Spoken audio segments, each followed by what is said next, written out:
এই ল'ৰা ছোৱালীবিলাকক আমি ভাগৱত প্ৰশিক্ষণ দিওঁ। কিয় দিওঁ? যদি ঘৰত এনে বহি থাকে গুটখা খাব, বেয়া কথা ক'ব, বেয়া কথা শিকিব, ঘৰৰ পৰিৱেশটো নষ্ট হ'ব, হয়নে নহয়? গতিকে সেইটো কৰাতকৈ আমাক যদি দিয়াই আপোনালোকে, এই মা দেউতাই যে ইমান কষ্ট কৰি যে মানে ডাঙৰ দীঘল কৰিলে সেইটো পাহৰি যাব। কিয় পাহৰোঁ?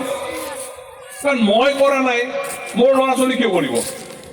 সেয়া আপোনালোককো অনুৰোধ জনাইছোঁ, যিসকল মা দেউতা ইয়াত আছে, যাৰ মা দেউতা আছে, যদি কোনো দিনাখন আপোনালোকে সেৱা কৰা নাই, বিহু দমাহী বুলি নহয়, সদায় সেৱা কৰিব লাগে।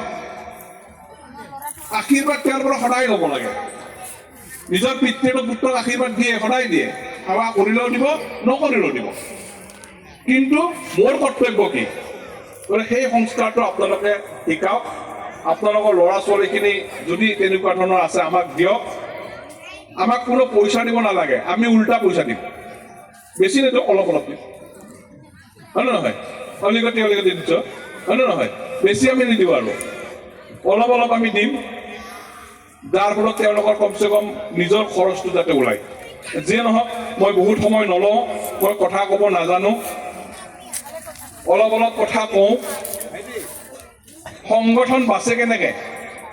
এই যে আমি যিটো সংস্থা চলাই আছোঁ, এই সংস্থাটো এই ইয়াত যিটো পৰিছে নহয়, ইয়াৰ পৰাই ইয়াত যিমান পৰিব সেইটোকে আমাৰ সংস্থাটো চলিব। আমি এনেওতো বহুত টকা আমি উৰাই ফুৰাই ফুৰোঁ, হয়নে নহয়? অমুকত দিওঁ, তমুকত দিওঁ, বহুত টকা যায়। গতিকে আপোনালোকে সৎ পাত্ৰত আপোনালোকৰ যিটো কষ্ট কৰা ধন, সেইটো সৎ পাত্ৰত থ'ব, তেতিয়াহে তাৰ গুণটো ঠিকে থাকিব। যদি সৎ পাত্ৰত নথয়, অসৎ পাত্ৰত থয়, সেইটো কেতিয়াও এনেই যাব। এইটো কষ্ট কৰিলোঁ এনেই গ'ল। বেলেগ বেলেগ চাইছোঁ বিধৰ্মীসকলৰ ইনকাম কৰিলে 10% দিবই লাগিব। 10%, 100 টকা ইনকাম কৰি 10 টকা দিবই লাগিব।